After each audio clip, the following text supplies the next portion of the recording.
Babala, sensitibong video ang sunod yung mapapanood. Nahuli kam ang isang pulis na nanggulpi ng isang babae sa isang bahay sa barangay Santo Rosario sa Malolos, Bulacan.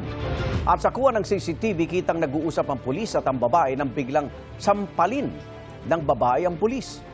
Gumanti naman ang pulis. Pinagsuntok niya ang babae hanggang matumba. Maya-maya bumangon ng babae at binalikan din ng pulis.